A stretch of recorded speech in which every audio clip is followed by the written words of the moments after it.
যে পয়গম্বরকে আল্লাহ তাআলা সপ্তাকাশ পাড়ি দিয়ে আরশে আজিম, যে পয়গম্বরকে মসজিদুল আকসা ইমাম বানাইয়া পৃথিবীর লক্ষাধিক নবী রাসূলকে সশরীরে আল্লাহ তাআলা মিরাজের রাতে বাইতুল মাকদিসে হাজির করে মুসল্লি বানায়া, যে পয়গম্বরকে ইমামুল মুরসালিন রহমাতুল লিল আলামিন নবীর শান শাফাআতে কুবরা আল্লাহ তাআলা যে পয়গম্বরকে দান করেছে, যাকে তো জাহানের বাদশার মাকাম আল্লাহ তাআলা দান করেছে,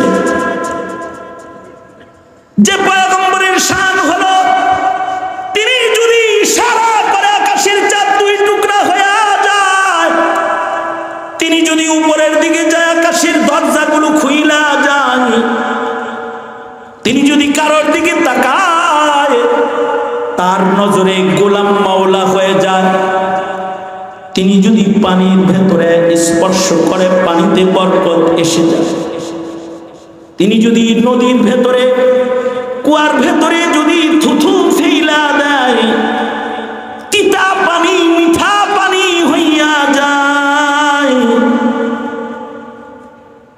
তিনি যদি কসম করে কসম পোড়া করা আল্লাহ নিজের জন্য ওয়াজিব কইরা লয়, সেই সাইয়্যিদুল মুরসালিন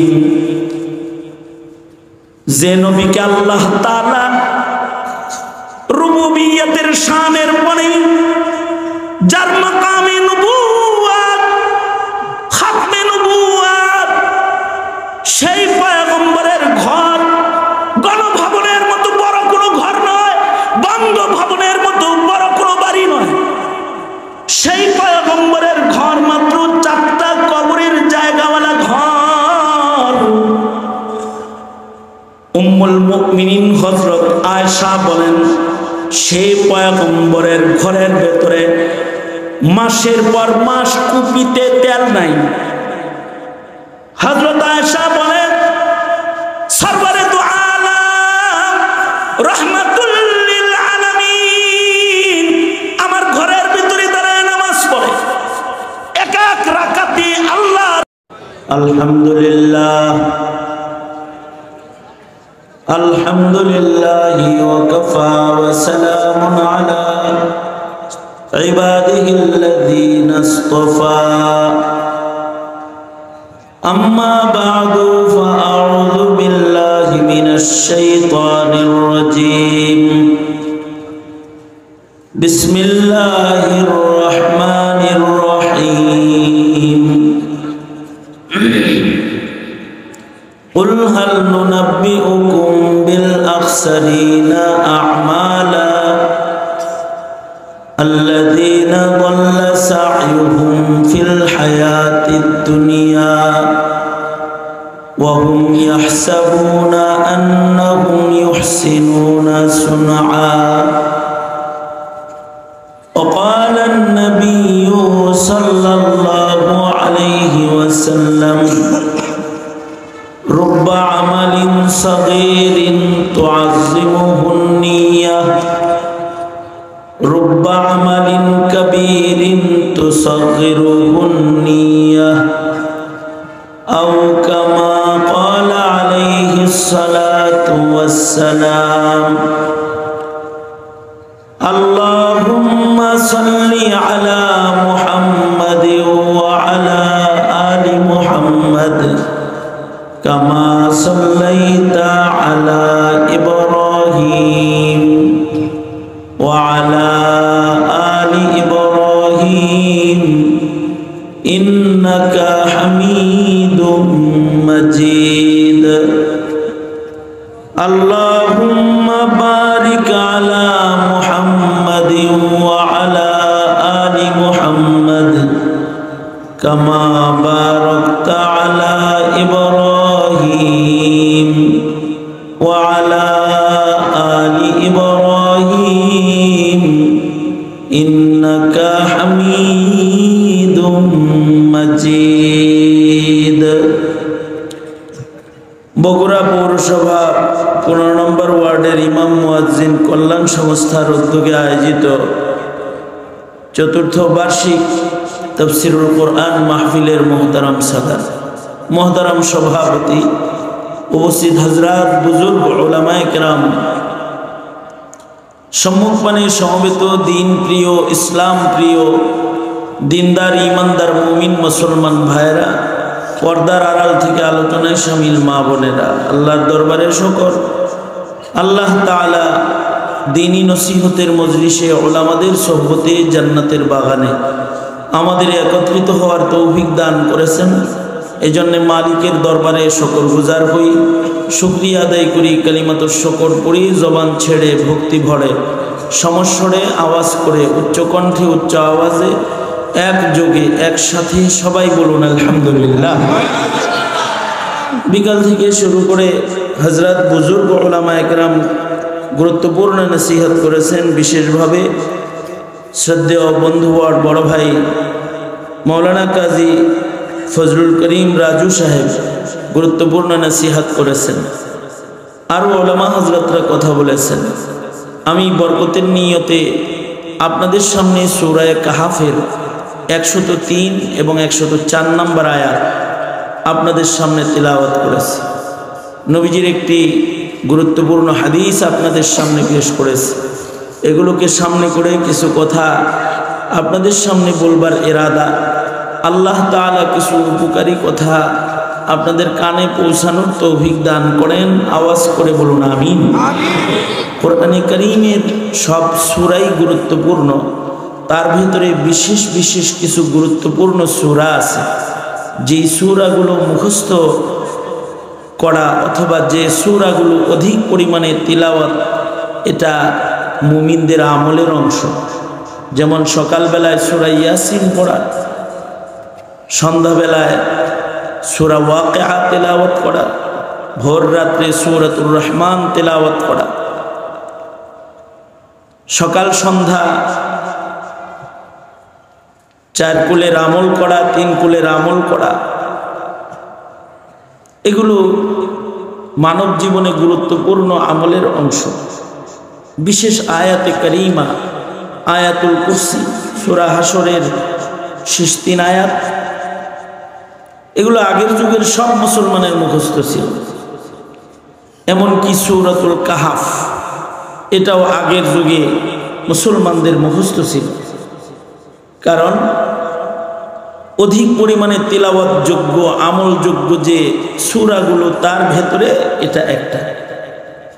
সূরা কাহাফ যদি কেউ শুক্রবারে তিলাওয়াত করে, তাহলে এটা ফজিলত এত বেশি যে যারা নিয়মিত ইয়াউমুল জুমআতে সূরা কাহাফ তিলাওয়াতকারী হবে, তাদেরকে আল্লাহ তাআলা দাজ্জালের ফিতনা থেকেও হেফাজত করবে।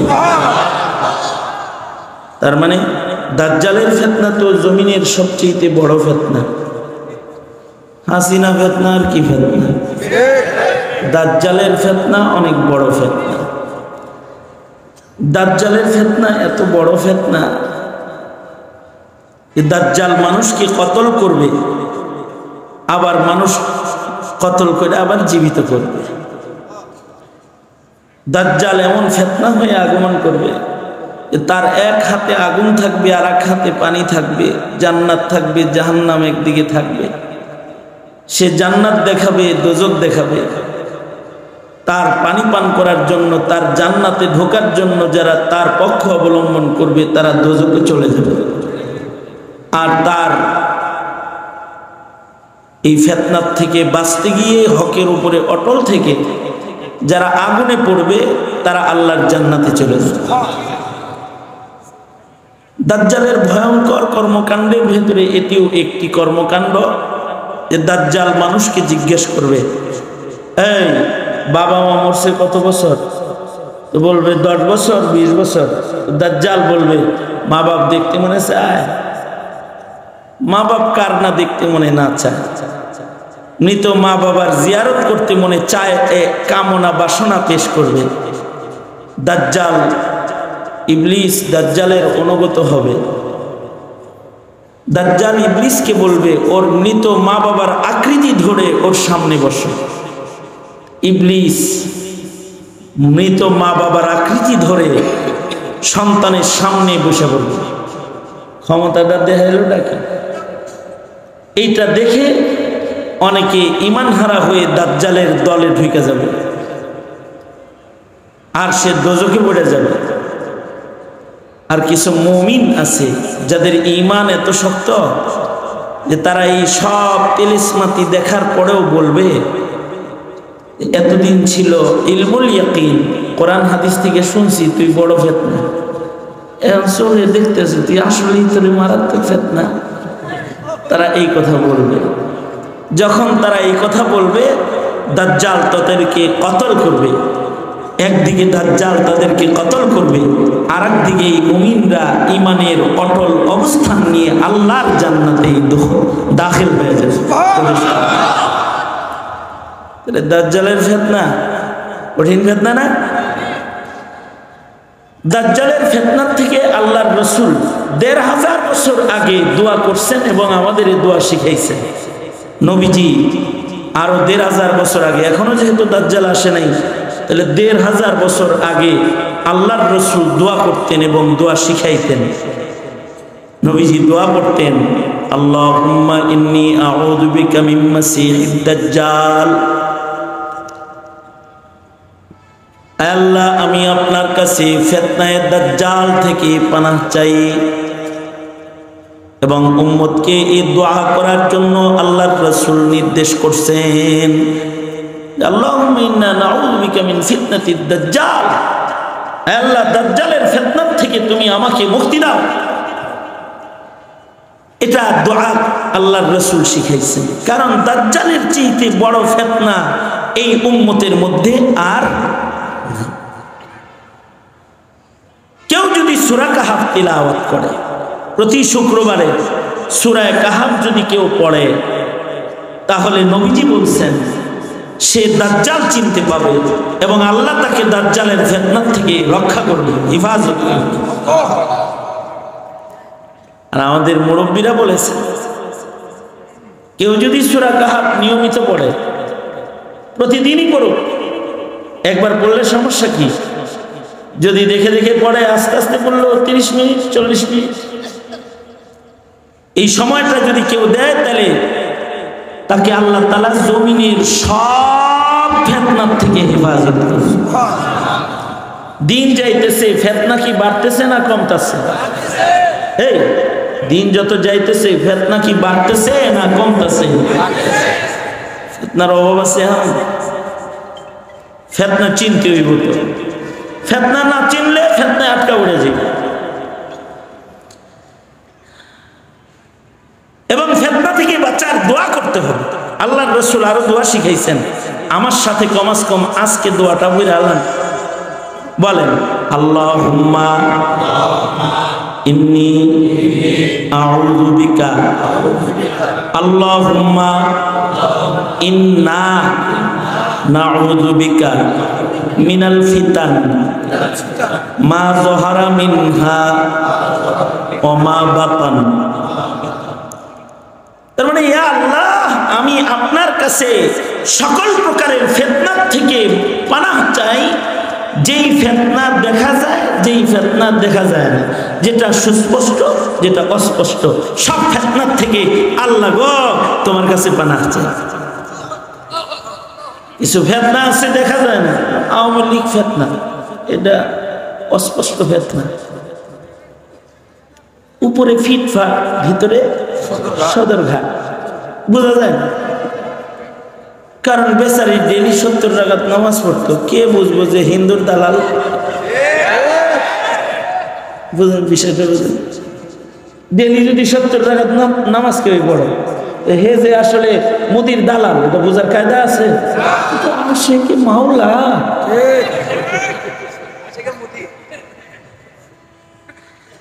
অথবা কেউ যদি প্রতিদিন কোরআন পড়ে, হ্যাঁ নেতারা বলতো ওয়াজ মাহফিল, আমগর নেত্রী ডেলি কোরআন শরীফ পড়ে, এটা বলতো না? আমাদের নেত্রী প্রতি উপজেলায় একটা করে খোদার ঘর বানাইছে, মসজিদ। উপজেলা মসজিদ, মডেল মসজিদ। প্রতি উপজেলায় যদি মডেল মসজিদ হয়, মডেল মসজিদের সংখ্যা কত হয়েছে? আমি আয়াতটা পড়ছি ভিন্ন একটা কারণে, ওই পর্যন্ত চাইতে আমার একটু টাইম লাগবে, গেলে অল্প সময় শেষ হয়ে যাবে ইনশাআল্লাহ। মডেল মসজিদ যে বানাইলো প্রতি মসজিদে মসজিদে, মসজিদের নির্মাণের ভাব দেখে মনে হয় ইব্রাহিমের বেটি আখিরি জামানায় একটাই আছে, তার নাম শেখ হাসিনা। ইব্রাহিম কাবা শরীফ বানাইছে, আর হে কাবার শাখা বানাইতেছে, মসজিদ বানাইতেছে। দেখে চিনার কায়দা নাই। মা রসুল কেন বললো মা যাহারা মিনহা ওয়া মা বাতান? এমনি বলেনি, এই কারণেই কইছে, কারণ দেখে বুঝার কায়দা নাই। মসজিদ বানায় কি লেগা? মসজিদ বানাইছে হলো এই দেশটাকে ভাস্কর্যের রাজত্ব করার জন্য, মূর্তি পূজার আখড়া বানানোর চক্রান্ত করার জন্য, আইওয়াশ করতে একটা একটা মসজিদ বানাইছে। উপজেলায় মসজিদ বানাইছে, একটা মূর্তি বানাইছে 60টা। তাহলে নামাজের জায়গা বানাইছে মাত্র একটা, আর পূজার জায়গা বানাইছে কয়টা? বুঝেন নাই বিষয়টা? আশ্চর্য বিষয় হলো মসজিদ বানায় কাউরে বলে নাই নামাজ পড়ো, কিন্তু মূর্তি বানায় সবাই বলছে তোমরা সব পূজায় অংশগ্রহণ করো। ধর্ম এটা যার যার, পূজা আমাদের সবার।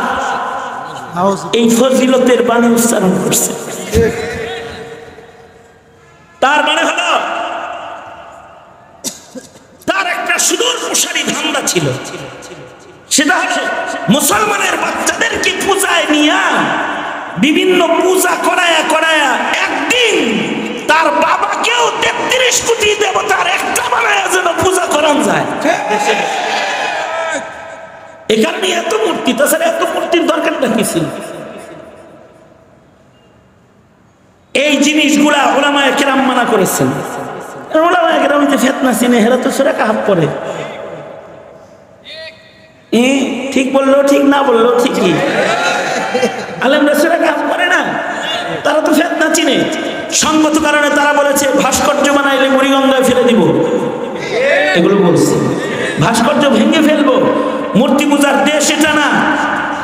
নেতার শ্রদ্ধা মানুষের হৃদয়ে স্থাপন করার জন্য মূর্তির দরকার নাই, বহু পদ্ধতি আছে। এগুলা বলার কারণে এদেশের আলেমদেরকে জেল খাটতে হয়েছে, এদেশের আলেম ওলামাদেরকে মামলা দেয়া হয়েছে। কিন্তু খুশির খবর হলো আলেমরা ফিতনা দেখায় দিচ্ছে শুধু, কিন্তু এই ফিতনা আলেমদের দূর করতে হয় না। বুবু 5 তারিখে চলে গেছেন,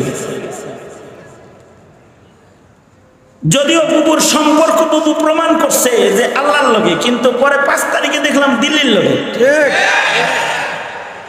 মানে প্রভু, মানে এত বেশি প্রভুর গুণগান গাইছে যে আল্লাহ ভক্ত একটা রাবেয়া বসছে, মনে হয় আল্লাহর সাথে সবচেয়ে বেশি খাতি। কিন্তু 5 তারিখে যখন বাংলাদেশের আবাবিলের কাফেলা ছাত্র জনতা দাওয়া দিল, তখন দেখলাম বুবু যতই মসজিদ বানাক আল্লাহর লগে খাতির জমে নাই, তবে ভাস্কর্য বানায় মোদির সাথে খাতির খুব ভালো জমেছে। কোথাও জায়গা না পেলেও, মসজিদের কোন দেশে জায়গা না হলেও মন্দিরের দেশে জায়গা হয়ে গেছে, কারণ খাতিরটা জমে গেছে। বুবু তো চলে গেলেন, কিন্তু আমি একটা অভয় বাণী আপনাদেরকে দিই, সেটা হলো এই 5 তারিখে বুবু গেছে গা, 6 তারিখ সন্ধ্যার আগে বাংলাদেশের সব মূর্তি সব মাটির সাথে মিশায়া দিয়েছে এদেশের মুসলিম জনতা।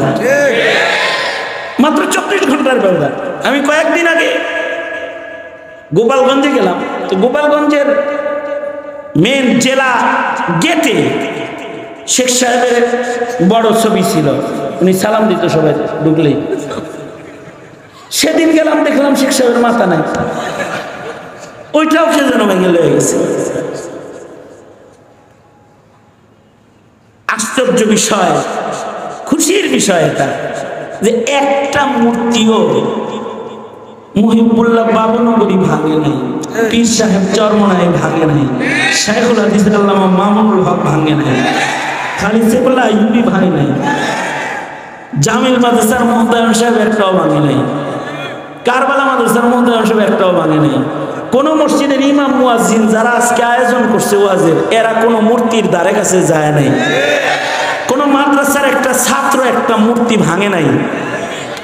এই মূর্তিগুলা তারা ভেঙে ফেলেছে যারা হাসিনা ফেতনাকে আলেমদের সাথে সাথে ওরাও চিনেছে, আর আওয়ামী লীগ ফেতনাকে যারা চিনেছে তারা, এদেশের যুব সমাজ, এদেশের শ্রমিক জনতা, তারা ছাত্র জনতা, এরা সব মূর্তি বুড়িগঙ্গা পর্যন্ত নেয় নাই। যেটা যেখানে ছিল সেটারে সেখানে মাটির সাথে মিশাইয়া দিয়েছে, সেখানে দাফন করে দিয়েছে। কিন্তু এটা যে ফেতনা, এটা চিনার কায়দা নেই। এ কারণে আল্লাহর রাসূল দোয়া শিখাইছেন, আল্লাহুম্মা ইন্না নাউযু বিকা মিনাল ফিতান মা যাহারা মিনহা ওয়া মা বাতান। আল্লাহর কাছে বান্দা দোয়া করবে আর বলবে, ওগো আল্লাহ, তুমি আমাকে সকল প্রকারের ফিতনার থেকে পানাহ দাও। যে ফিতনা প্রকাশ্য, যেটা অপ্রকাশ্য, সব ফিতনার থেকে তোমার কাছে পানাহ চাই। এটা দোয়া করবি। শুধু দোয়া করলে হয় না, আমাদের মাদারিসে কওমিয়াতে কিতাবুল ফিতান আলাদা অধ্যায় পড়ানো হয়, যেন প্রত্যেকটা আলেম ফিতনা চিনতে পায়। কারণ আলেমরা তো নায়েবে নবী, ফিতনা চিনে তারা সতর্ক করবে, এটা কিন্তু ফিতনা, এটা কিন্তু হতে দেয়া যাবে না। মুসলমানের দেশে মোদির আগমন, এটা ফিতনা, আসতে দেয়া যাবে না।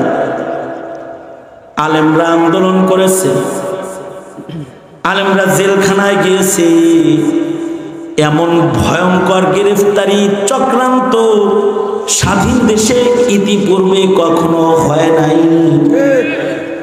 ব্যাপক পরিমাণে আলেমদেরকে গ্রেফতার করে জেলখানায় পাঠানো হয়েছে, কারণ কসাই মোদির আগমনের পরে কি ঘটতে পারে এটা কেউ না বুঝলেও আলেমরা বুঝছে।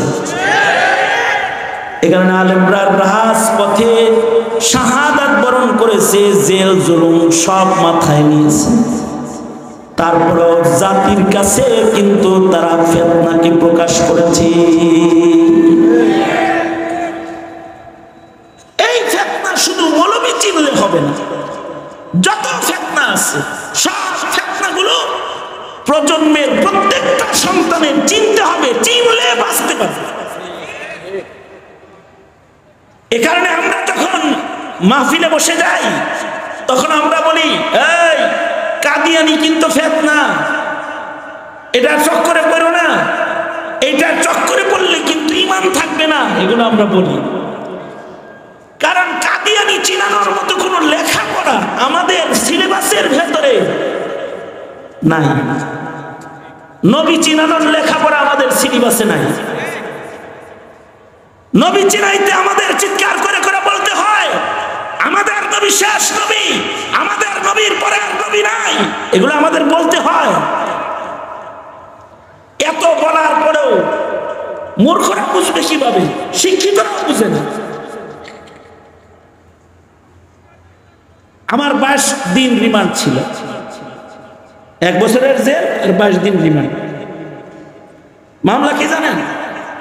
মামলা হলো আমি বাইতুল মুকাররমের উত্তর গেটে ককটেল মেরে পালাইছি, এটা হলো মামলা। আমার নাম, আমি ককটেল জীবনে কোনোদিন চোখেই দেখিনি।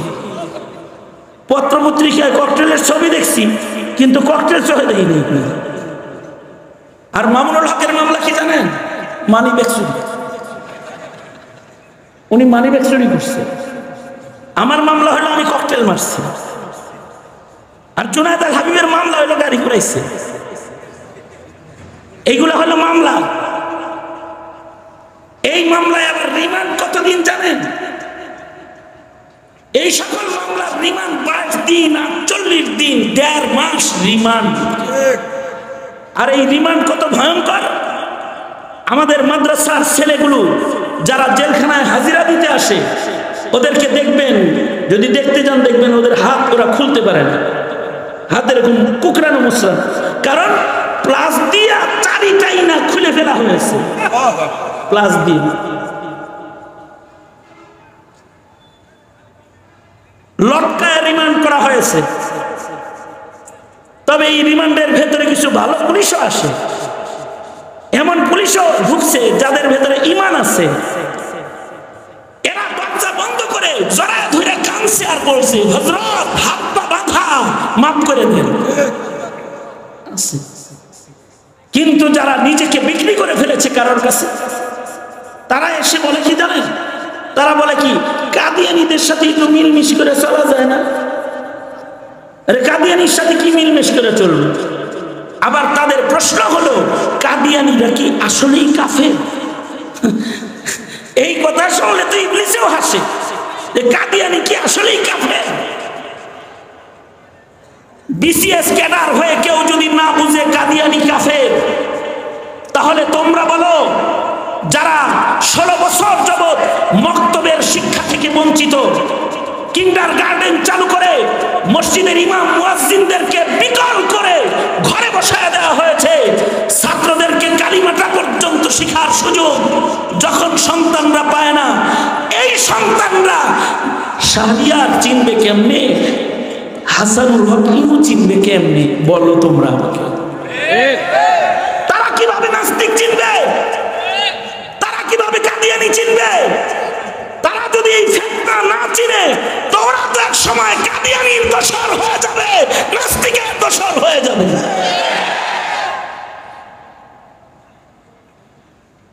চোরের লিস্টি থানায় নাই সঠিকভাবে, কিন্তু মোল্লার লিস্টি ছিল।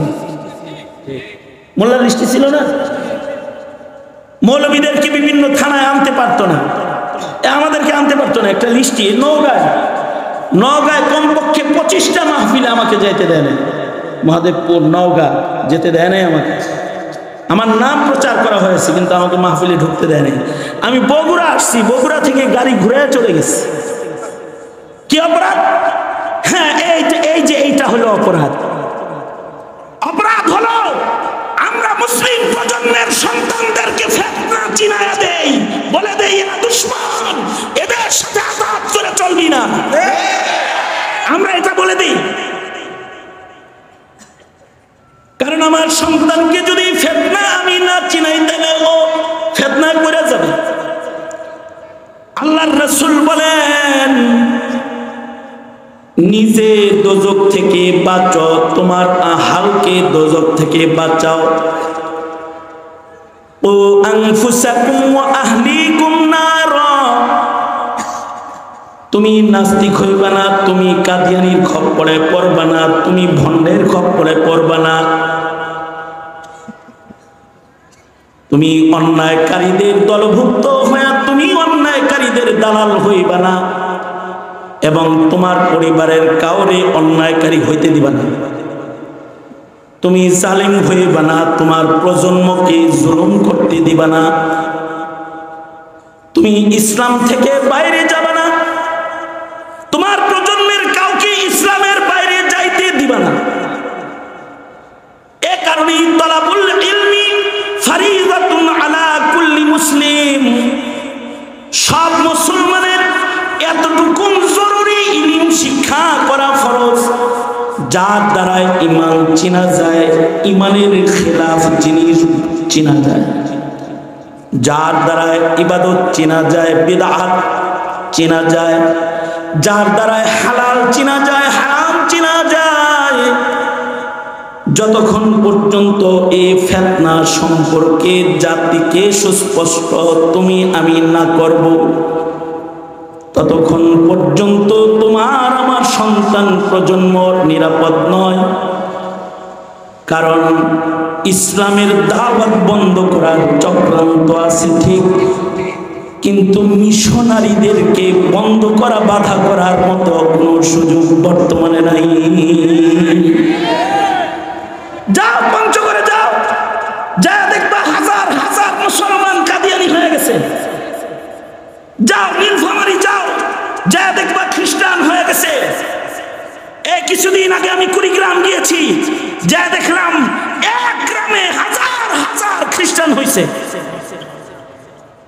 কারণ তারা খ্রিস্টান কি জিনিস, ইহুদি নাসারা কি জিনিস, কাদিয়ানি কি জিনিস, এই ফিতনাগুলো তারা চিনে না, বুঝে না, জানে না।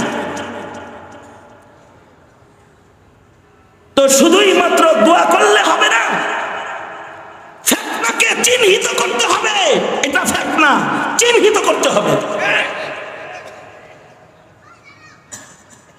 আর পাশাপাশি রাসূল বলে আমল করবা। কেউ যদি সূরা কাহাফ তিলাওয়াত করে, শুক্রবারের সূরা কাহাফের আমল যদি কেউ করে, তো আল্লাহর রাসূল বলেছেন আল্লাহ তাআলা তাকে দাজ্জালের ফিতনা থেকে হেফাজত করবে। আর যদি সূরা কাহাফের আমল প্রতিদিন কেউ করে, প্রতিদিন সূরা কাহাফ তিলাওয়াত করলে যে ঘরে তিলাওয়াত হবে, এই ঘরের বাসিন্দারা নিরাপদ হয়ে যাবে, ফিতনা মুক্ত ঘর হবে। কিন্তু আমাদের সন্তানরা তো সূরা কাহাফ পড়ে না, সূরা ইয়াসিন পড়ে না। আমাদের ঘরগুলো নষ্ট হয়ে গেছে। সাহাবী রাতের বেলায় সূরা কাহাফে তিলাওয়াত করতেছি, হাদিসে আছে সাহাবী রাতে সূরা কাহাফ করতেছে। একদিকে সাহাবী সূরা কাহাফ করতেছে, সাহাবীর কিছু চটি কথা, সাহাবীর পাশেই সাহাবীর বাচ্চাটা ঘুমায় রয়েছে, এর পাশেই সাহাবীর ঘরের ভেতরেই তার ঘোড়াটা বান্ধা আছে। একই ঘরের ভেতরে সাহাবী সূরা কাহাফ পড়ে আর বাচ্চা ঘুমায়, ঘরের কোনায় কি বান্ধা আছে? ঘোড়া বান্ধা আছে। ঘোড়া তো গুরুত্বপূর্ণ জিনিস। ঘোড়া বর্তমান প্রাডো, প্রাইভেট কার এগুলোর মতো সেই যুগে। আগের জমানার মানুষের ঘর বেশি ছিল না। আরে আমি তো দেখছি আমার দাদা দাদির আমলে, যে ঘরে আমরা থাকছি ওই ঘরে খাটের নিচে ছাগলে থাকছে। আপনাদের এরকম গেছে না? যে ঘরে মানুষ রয়েছে ওই ঘরে খাটের নিচে মাছার নিচে কি আছে? ছাগল বান্ধা আছে। কারণ আগে তো এত ঘর ছিল না। এখন তো আলাদা পশু খামার করা হয়, পশু থাকবে খামার, ঘর সব আলাদা, ছেলের ঘর আলাদা, মেয়ের ঘর আলাদা, চাইল্ড রুম আলাদা, গেস্ট রুম আলাদা, বেডরুম আলাদা, ড্রয়িং রুম আলাদা, বাথরুম আলাদা, ড্রেসিং রুম আলাদা। মানে রুমের আর অভাব নাই। কিন্তু আগে ছিল ছোট ছোট ঘর। এমনকি আপনার আমার নবী বুখারী শরীফে আছে, আপনার আমার নবীর ঘর উন্নত ছিল না। আপনার আমার নবীর ঘর কতটুকু? এতটুকুন ঘর যেখানে মাত্র 4টি কবরের জায়গা আছে। হুজরা আয়েশা,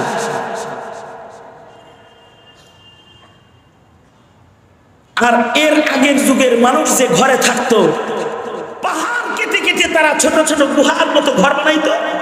আদৌ টুরিস্টরা ওইগুলো দেখার জন্য চলে যায়, কিন্তু ওই গুহাগুলো ইবাদতের ছিল। ওই ছোট ছোট ঘরে কোরআন তেলাওয়াত ছিল। আমাদের ডুপ্লেক্স বাড়ির ভেতরে আল্লাহর নামের আওয়াজটা পর্যন্ত নাই।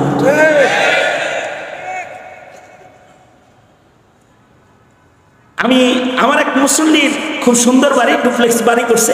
এই বাড়িতে 1-1.5 কোটি টাকার তো শুধু ক্যালিগ্রাফি আর আর্কিটেক্ট ডিজাইন এই বাড়ির ভেতরে আছে। দৃষ্টিনন্দন। বাড়ি করে অনেকের নাম গ্রিনিজ বুকে যায়। যেমন শাহজাহান তাজমহল বানায় গ্রিনিজ বুকে নাম গেছে। এমন বাড়ি বানায় যে বাড়ি বানায় কোথায় নাম? গ্রিনিজ বুকে নাম। গাড়ি বানায় গ্রিনিজ বুকে নাম। কেন? গাড়ির চাক্কা অনেকই সামনে, এর লেগে যে বানাইছে তার নাম গ্রিনিজ বুকে চলে গেছে।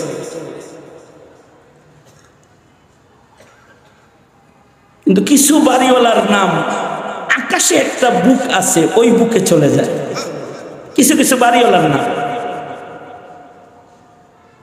তাদের বাড়ি এইরকম আর্কিটেক্ট ডিজাইন নাই, তাদের বাড়িতে ওয়াইফাই কানেকশন নাই, তাদের বাড়িতে টেলিভিশন নাই, তাদের বাড়িতে সুন্দর মার্বেল পাথর লাগানো নাই, কিন্তু তাদের বাড়িটা আকাশে একটা খাতা আছে, বুক, ইবাদুর রহমান বুক, কোরআনে আছে ওয়া ইবাদুর রহমান। এই বুকের ভেতরে তার নাম চলে যায়। আল্লাহ তাআলা এই বাড়িওয়ালার নামটা ওই বুকে উঠায়া দেয়। আল্লাহু আকবার, জোরে করে বলেন আল্লাহু আকবার। অথচ এই বাড়ির ভেতরে কি নাই? ডেকোরেশন নাই, ফার্নিচার নাই, বিছানা নাই, কিছুই নাই। তা আমার এক মুসল্লি বাড়ি বানাইছে, দোয়ার জন্য আমারে নিয়ে গেছে, আমি দোয়ার জন্য গেছি। যাই আমি বললাম, চমৎকার বাড়ি বানাইছেন তো, হুজুর বাড়িটা পছন্দ হয়েছে? ফাইন, মারাত্মক সুন্দর।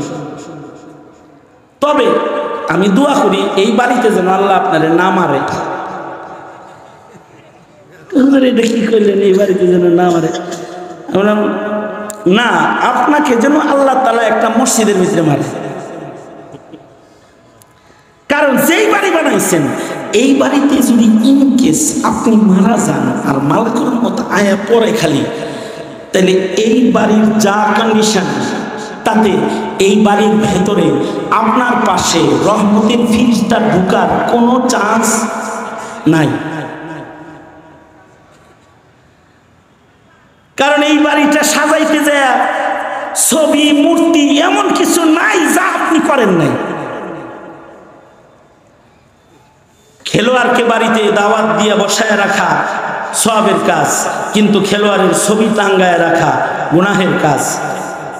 নায়িকারে নায়করেও দাওয়াতের নিয়তে দাওয়াত দিয়া খাওয়ায় করে ইমানের দাওয়াত দিলে সওয়াবের কাজ, নিজের বাড়িতে আইনা ইবাদতের কথা বললে সওয়াবের কাজ, কিন্তু এর ছবিটা টাঙ্গায় রাখলে গুনার কাজ। মা বাবার জন্য সাদাকায়ে জারিয়া করা, দোয়া করা সওয়াবের কাজ, কিন্তু বাপের ছবি, নিজের পিতার ছবি পাথরে অঙ্কিত করে টানায় রাখা গুনার কাজ। ঘোড়া ঘরের ভেতরে রাখা এটা জায়েজ আছে, কিন্তু ঘোড়ার ছবি রাখা না জায়েজ কাজ। বুঝেন নাই বিষয়টা? সাহাবীর ঘরে তো ঘোড়া আছে, কিন্তু কেউ যদি ঘোড়ার ছবি রাখে, আমি বললাম যে আপনার এই ঘরটার আর্কিটেক্ট ডিজাইন আর এই ক্যালিগ্রাফি, এগুলোর ভেতরে এই যে বাঙালি বধূর কমর বানাইয়া কলসি ধরাইয়া তারপরে কাতার করছেন, তারপরে মাথায় দিয়া কৃষক ইরিধান বুনতেছে, এটার ক্যালিগ্রাফি করছেন, হাজার হাজার টাকা একটা ক্যালিগ্রাফিতে খরচ করেছেন। কারণ কি? বাপ দাদা কৃষক ছিল, স্মৃতিচারণ। কিন্তু এর তো মাসালা বুঝার ভুল। মুরব্বী মুরব্বী বুঝেন নাই আপনি জিনিসটা। আপনি এই যে আপনি যে মূর্তিটা বানাইলেন, এই মূর্তির কারণে রহমতের ফিরিস্তা আপনার ঘরে ঢুকবে না। এই অবস্থায় যদি আজরাইল আপনারে ধরে, তাহলে বেঈমান হয়ে কবরে যাওয়ার সম্ভাবনা, জোরে বলেন সম্ভাবনা আছে। সুতরাং আপনার বাড়িটা আবার ভাঙতে হইব। যদি এনে নিরাপদে মরতে চান, তাহলে এই মূর্তি, ছবি, এইগুলো সব সরাইতে হইব। আমার কথাটা ওনার পছন্দ হয়েছে না, কারণ দিনই বুঝ আল্লাহর দান বুঝাইলেই বুঝে আসে না। ইন্নাকা লা তাহদি মান আহবাবতা ওয়ালাকিন্নাল্লাহা ইয়াহদি মান ইয়াশা। কিন্তু বুখারী শরীফের ভিতরে